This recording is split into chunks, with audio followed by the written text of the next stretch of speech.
इस वीडियो को पूरा देखो। आज ही आपके जीवन से सारी परेशानी खत्म होगी।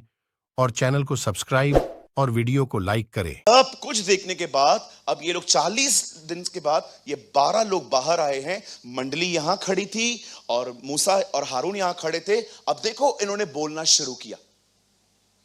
पहली चीज बताया इन्होंने क्या कही।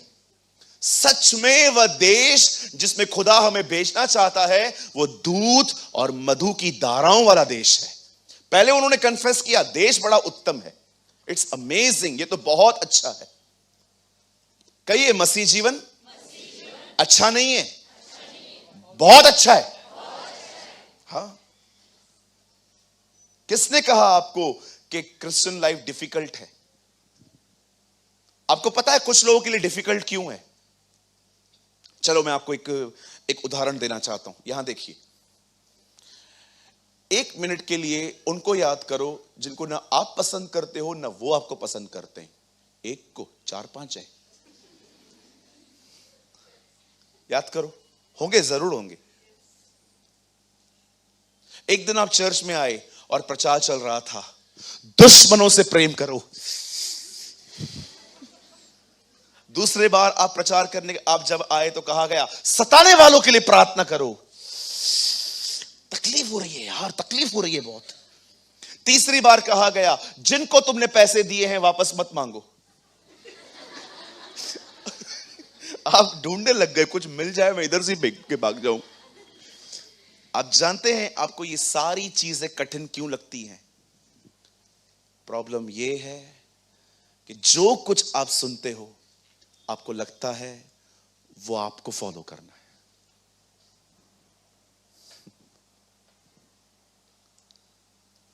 बाइबल का डिफिकल्ट वर्ड बताऊं जो बहुत कठिन है सबके लिए, जो मुझे लगता था लेकिन अब नहीं लगता।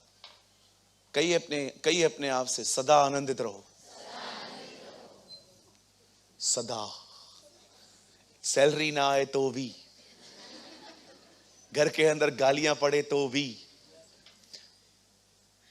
सदा। कहिए सदा। थोड़ा सा कठिन लगता है ना? कठिन नहीं रे बाबा, बहुत कठिन लगता है। है ना? हमारी जो महाराष्ट्रन बहन है ना ऐसे बोलती है, नहीं रे बाबा बहुत कठिन लगता है। मैं उस दिन बॉम्बे में एक बहन से मिला तो मैंने कहा आपने वचन सुना? तो मुझे बोलती है सुना रे बाबा, बहुत कठिन है रे बाबा। मैंने कहा नहीं रे ताई, बिल्कुल कठिन नहीं है रे बाबा। इतना मजा आ रहा था मुझे उस बहन के साथ बात करते हुए। मेरे ममा की एज की थी वो मुझे इतना मस्त प्यार से बोल रही थी। लास्ट में आई थी, मैंने उनके सर के ऊपर हाथ रखा तो मैंने सुना। मैंने बोला और ताई कैसा है? अरे मेरे को गले में बहुत दर्द होता है। मैंने कहा कोई बात नहीं, ठीक हो जाएगा। फिर मैंने उनसे पूछा और आपने वचन सुना? सुना रे बाबा, बहुत कठिन है रे बाबा। और मैं उनके साथ बात करने लग गया। मैंने बोला क्यों कठिन लगता है रे बाबा तुझे? बोलती है बहुत तंग करती है। तू बोलता है प्रेम कर, ये कैसे करूं? कहिए वचन मुझे नहीं पालना। कहिए मुझे फॉलो नहीं करना। कहिए परमेश्वर मुझे अनुग्रह देगा और वह अनुग्रह मुझे उसके साथ चलना सिखाएगा। आमीन। आप याद रखिएगा, मसीह जीवन खूबसूरत जिंदगी है। It's a beautiful life. ये इतनी अच्छी जिंदगी है। आप सोचो हम वो लोग हैं जिन्हें ये प्रिविलेज मिला है कि हम उसके साथ चलें। सोचो दुनिया में कोई नहीं है जिसको ये मकसद मिला हो। आप वो व्यक्ति हैं जिसको बुलाया गया है, आओ बादशाह के साथ चलो। और बड़े दुख की बात है इस जीवन को छोड़ हम कुछ और चाह रखते हैं। सोचिए बहन, आप सोचिए, आप गिल्ट फील करते हैं लेकिन प्रिविलेज है, ये एक ऑनर है कि खुदा ने आपको बुलाया है। अरे तुझे पता है तेरी बुलाहट क्या है? अरे खाली पास्टर और प्रचारक बनना चाहता है? इतनी छोटी सोच। मैंने तुझे अपने साथ चलने के लिए बुलाया है। Walk with me. नहीं प्रभु मैं तेरे साथ नहीं चलूंगा, मेरे को पास्टर बना, मुझे तालियों से प्यार है।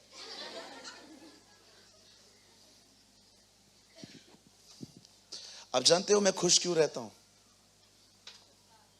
क्योंकि मैं कभी अपने आप को फील नहीं करवाता कि मैं एक पास्टर हूं।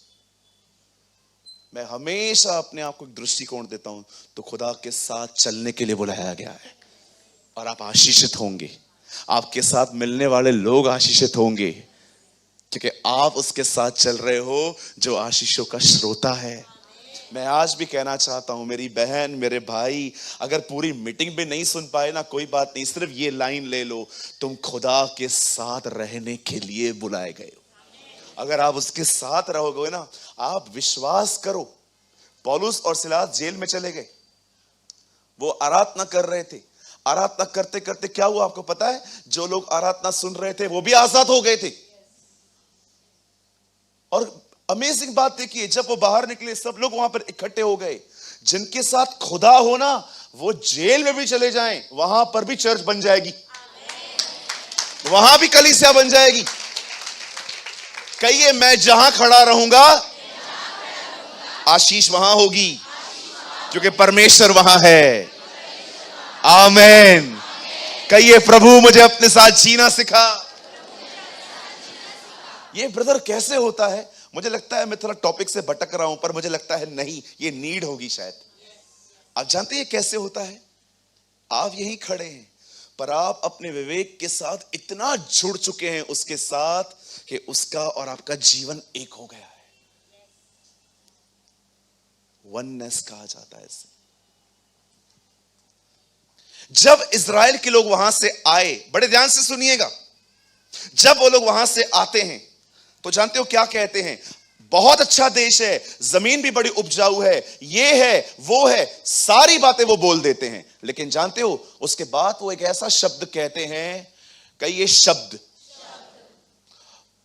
परमेश्वर मैं दुआ करता हूं हमारी मंडली को सिखा क्या बोलना है और क्या नहीं। आप जानते हैं उन्होंने एक शब्द कहा, एक ऐसा शब्द जिसने पूरी मंडली को डिस्टर्ब कर दिया। उन्होंने कहा बहुत अच्छा देश है, बड़ा उपजाऊ है, वहां पर ज्यादा लोग नहीं रहते, थोड़े से ही लोग रहते हैं। लेकिन लास्ट में उन्होंने जानते क्या कहा? हम नहीं जा पाएंगे। आपको पता है जब उन्होंने ये वर्ड कहा ना, आपको पता है इन लोगों का रिएक्शन क्या था? ब्रदर एक वर्ड लगाइए, यहां देखिए 13 का 30। देखिए जैसे ही इन्होंने, एक काम कीजिए 29 लगाइए, यहां देखिए जैसे ही इन्होंने ये बात कही 13:29 ब्रदर फास्ट। दक्षिण दिन में तो अमालेकी बसे हुए हैं और पहाड़ी देश में हित्ती, यबूसी, एमोरी। अब ये सब इन्होंने बताया। 30 में देखो क्या लिखा है, पर कालेब ने मूसा के सामने प्रजा के लोगों को चुप कराने, कहिए चुप कराने के विचार से, कहिए ऐसे। जब भी आपको कुछ ऐसा बोलने का मन करे ना जो आपको अच्छे से पता है सही सही क्या है, मुझे लगता है हमें ऐसे कर देना चाहिए, चुप चुप, मारना मारो मत। सी क्या लिखा है? चुप। चुप कराने के विचार से कहा, हम अभी चढ़कर उस देश को अपना कर ले, क्योंकि निस्संदेह हम में ऐसा करने की शक्ति है। लेकिन इनकी बातें खत्म नहीं हुई। अरे आप पूरी बाइबल पढ़ लो, जितना ये यहां कुड़कुड़ाए हैं ना, पूरी बाइबल में कहां नहीं कुड़कुड़ाए। उसके बाद इसको कहते हैं, तू हमें क्यों निकाल के लेकर आया? क्या मिस्र में कब्रें नहीं थी? चलो एक लीडर को चुनो, वो हमें वापस मिस्र को ले चले। इतना इन लोगों ने बोला, इतना इन्होंने परेशान किया, और परमेश्वर ने ये सारी बातें सुनने के बाद मूसा से कहा, तू हट यहां से, मैं इनको अभी खत्म करूंगा और तेरे द्वारा एक जाति बनाऊंगा। अब सुनिए, मैं आज आपको कुछ समझाना चाहता हूं, प्लीज यहां देखिए।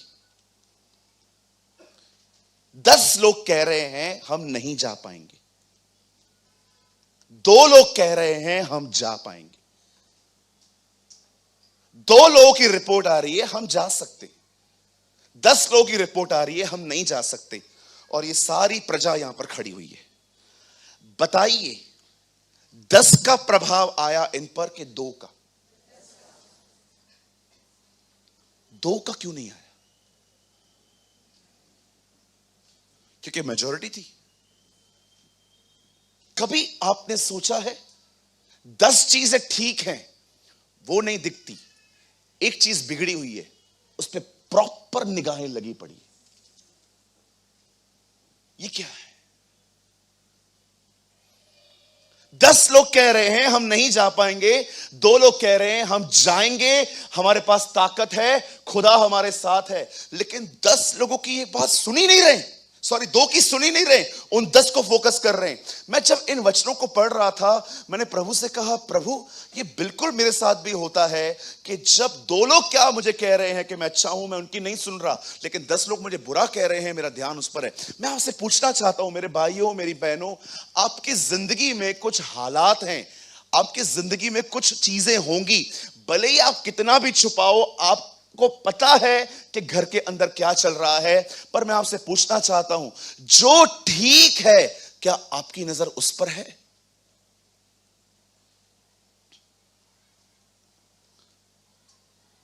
बोलिए। आपको वो सब दिखता है जो खराब हो रहा है, पर कितने लोग ये देखते हैं क्या सही है? सबसे पहले ये बात जानिए कि भले ही जिंदगी में कुछ बिगड़ा हुआ है, लेकिन बहुत कुछ खुदा ने बना के भी रखा है।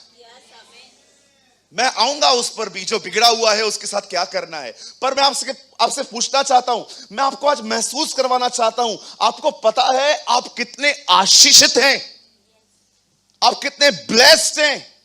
मैं आज प्रभु को सुबह कह रहा था, प्रभु आप मुझे आज कोई आशीष वचन दीजिए ना, आज रविवार है, मैं लोगों को इंकरेज करूं। मुझे पता है परमेश्वर ने क्या कहा, आशीषें ऑलरेडी दी हैं, इनको महसूस करवा। मैंने कहा हां प्रभु ये भी बात सच है। प्रभु ने कहा कितना दूं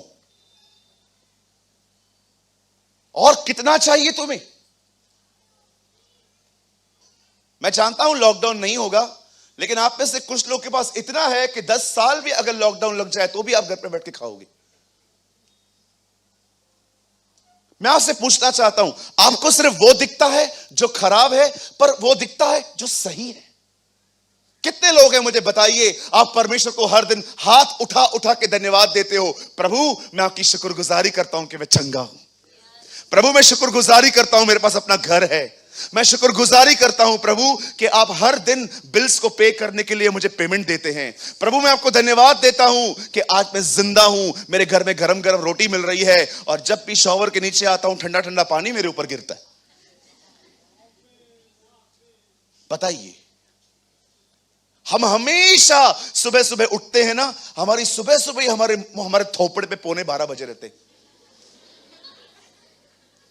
हम सुबह सुबह उठेंगे, हम लोग आदी हो चुके हैं हर दिन एक ही बात रोज रोज रोज रोज करने की। मैं आया आपके घर में, पास्टर जी आइए, हाँ आ गया, बहन बोल,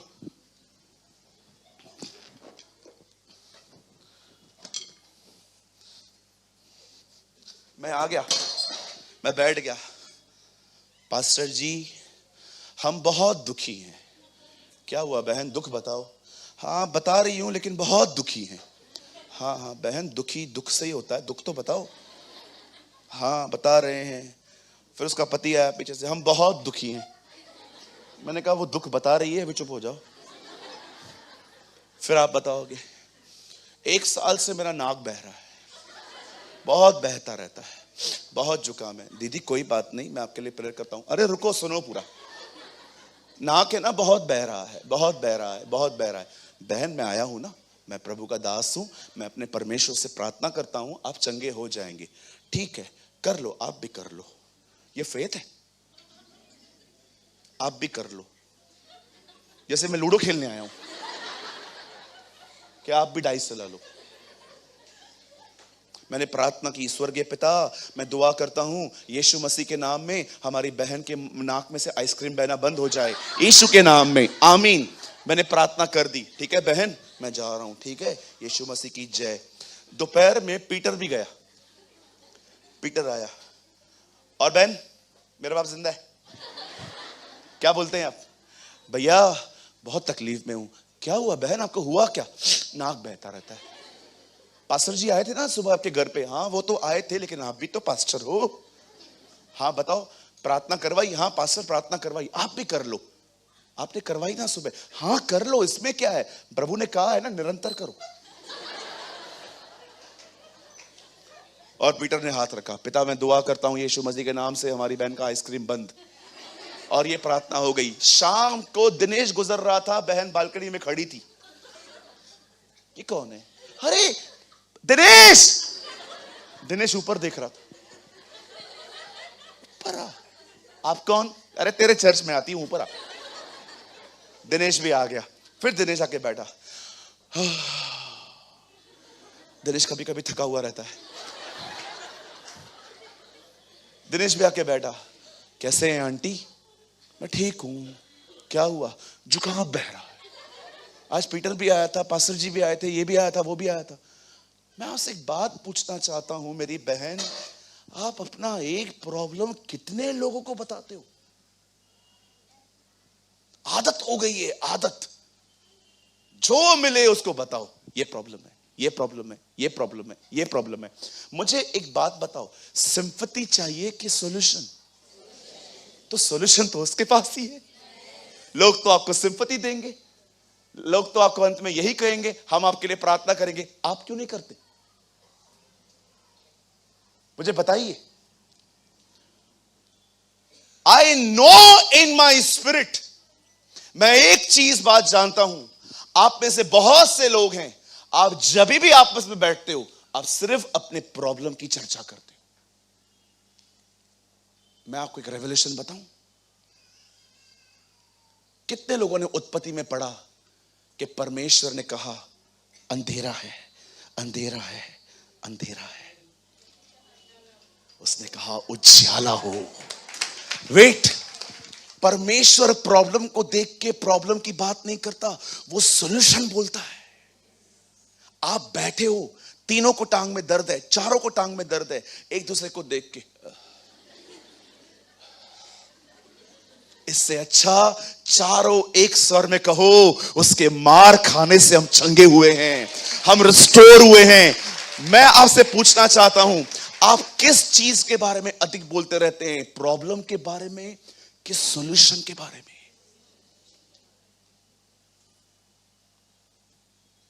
बोलिए। एक बार मैं प्रचार कर रहा था, विरोध करने वाले सामने आके फोन आके खड़े हो गए, मेरा वीडियो रिकॉर्ड कर रहे थे। आप बिलीव कीजिए, मैं एक जगह पे प्रचार कर रहा था, प्रचार करते करते करते करते एक अंकल आए मेरे सामने और ऐसे सामने ऐसे वीडियो निकाल रहे थे मेरा, और आंखों से एक बार देखकर मैं कह सकता हूं he was a non Christian. मैं डर गया। मैंने 2-3 भाइयों को कॉल किया, मैंने कहा ब्रदर ये बात है, ये बात है, ये बात है, ये बात है।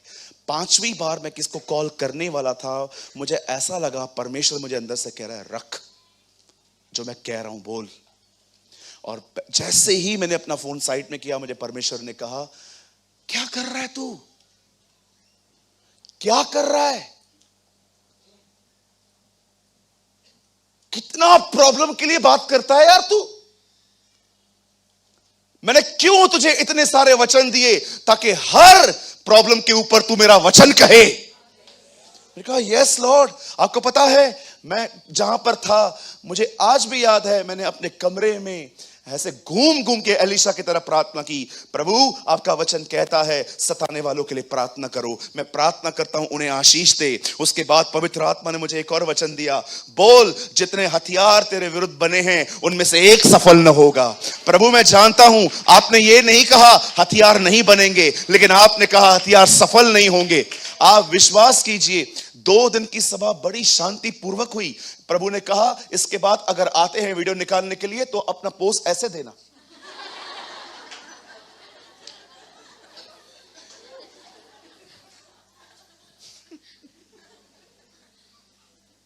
तू मेरा काम करने के लिए खड़ा हुआ है, मैं तेरी रक्षा नहीं करूंगा?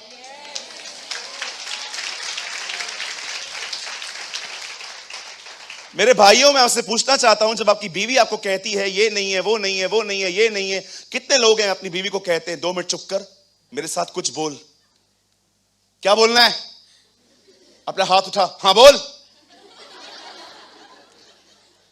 बोल मेरे पीछे, क्या बोलूं? बोल वो अपने महिमा के धन से हमारी कमी घटी पूरी करेगा। ब्रदर, क्या आप ये कहना चाहते हो कि हम लोग आपस में डिस्कस भी ना करें? अरे डिस्कस करने के लिए कौन मना कर रहा है, बट सॉल्यूशन भी तो बोलो। डिस्कशन करके एक दूसरे को डिस्करेज करके चलो अपने अपने कमरों में, ना खुद सोएंगे ना उसको सोने देंगे।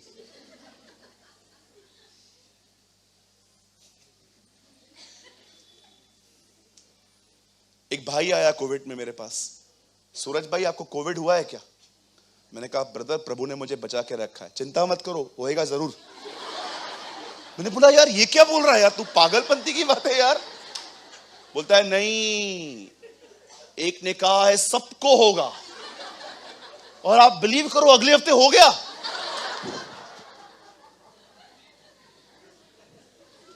इस दुनिया में एक सिस्टम है, जिस बात पर बिलीव करोगे ना वैसी थिंग्स सामने आएंगी। Believe me. मैं आपसे एक बात कहना चाहता हूं, जो ठीक नहीं है उसके ऊपर वचन कहो, जो ठीक है उसके लिए धन्यवाद दो। समझ पा रहे?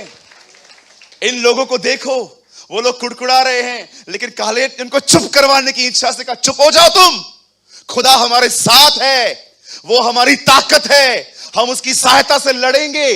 कितने लोग हैं मुझे बताइए, सिर्फ प्रॉब्लम की चर्चा करते रहते हैं, पर क्या आप अपने प्रॉब्लम के ऊपर कुछ वर्ड एम्फसाइज करते हो? एक दिन इब्राहिम अपने बेटे को मारने के लिए जा रहा था, उसके सेवक वहीं पर खड़े थे। जानते हो वो उन्हें क्या कहता है? बोलता है यहीं रुको, लाश नहीं जिंदा लौटेंगे हम। ओ बाइबल बताती है जो वो विश्वास करता था उसने वो कहा। एक दिन दाऊद गोलियत के सामने लड़ने के लिए गया, और दाऊद ने पता है क्या कहा? जिस परमेश्वर ने मुझे शेर और बालू से बचाया है वो मुझे आज तेरे हाथ से भी बचाएगा। आप देखो, ये लोग अपनी प्रॉब्लम को प्रेस नहीं कर रहे थे, ये परमेश्वर के वचन को कह रहे थे उसके ऊपर। क्या होगा मुझे बताओ, एक एक व्यक्ति को पकड़ पकड़ के बताने का कि मैं दुखी हूं, हताश हूं, निराश हूं, परेशान हूं, ये हूं वो हूं। क्या होगा इससे? लास्ट में सब लोग, पहली चीज मैं आपको बताऊं, बुरा नहीं मानेंगे, किसी को आपकी परवाह नहीं है। बिलीव मी, किसी को आपकी परवाह नहीं है, और किसी को परवाह होगी भी ना तो वो आपको अंत में यही कहेगा, I will pray for you.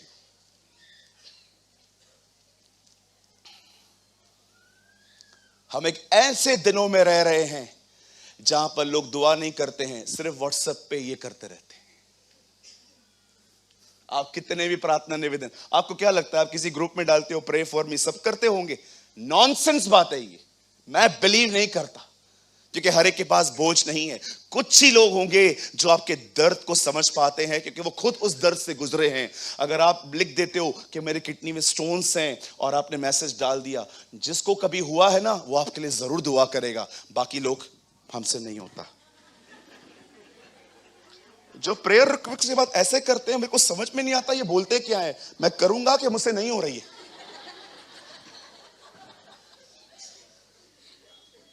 सबसे पहले मैं आपको बताना चाहता हूं, सबको आपकी फिक्र नहीं है, क्योंकि सब खुदा के साथ जुड़े हुए नहीं हैं। और अगर किसी को आपकी केयर होगी ना, वो आपके लिए दुआ करेंगे। लोग बिजी हैं अपने आप में, they are building their own kingdoms. क्यों टाइम वेस्ट करते हैं आप अपना? क्यों आपने पैटर्न बना के रखे हैं किस व्यक्ति से रोज आधा घंटा बात करनी है? आपको पता है आप सिर्फ और सिर्फ प्रॉब्लम की डिस्कशंस करते रहते हो, ये हो रहा है, वो हो रहा है, ये हो रहा है, वो हो रहा है। इससे अच्छा आप थोड़ा सा जिक्र करके उसके ऊपर वर्ड प्रोक्लेम करो कि मैं जानता हूं कि परमेश्वर सब कुछ कर सकता है।